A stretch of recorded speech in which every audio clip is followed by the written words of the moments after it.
Aimer Dieu, c'est faire passer Dieu avant tout, toute chose.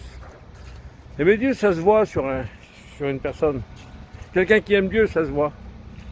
Eh bien, la Bible dit, vous vous reconnaîtrez à l'amour que nous avons les uns pour les autres. Si j'ai haï mon frère, qui est à l'image de Dieu, et que je dis que j'aime Dieu, alors je fais Dieu menteur. Aimer Dieu, c'est avoir de la compassion pour ceux qui se perdent. Donc ça se traduit par évangéliser, ou rendre témoignage, ou donner un prospectus. Aimer Dieu, ça se traduit par un moment de communion avec lui, à genoux, en prière.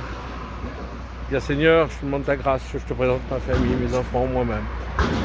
Aimer Dieu, c'est vouloir s'améliorer, grandir avec lui, changer, être meilleur que nous étions hier et meilleur demain que nous sommes encore aujourd'hui.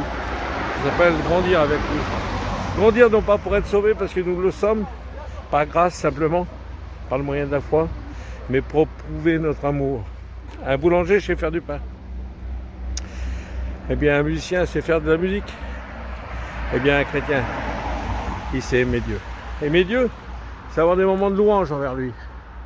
Dire Seigneur, je veux te louer, je veux t'adorer. Seigneur, je veux un moment de louange, de dire que tu es mon Dieu, que je t'aime. Aimer Dieu, c'est aller à la réunion, d'écouter le serviteur qui prêche la parole. Et cette parole, elle travaille en nous. Elle nous fait encore aimer davantage le Seigneur. Aimer Dieu nous fait voir notre petitesse et sa grandeur. Et elle nous fait voir aussi nos faiblesses et sa sainteté.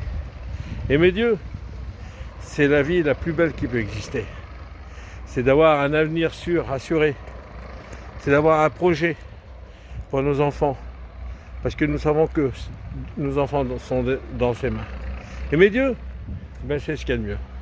Alors, n'aimez pas le monde et ne faites pas comme le monde.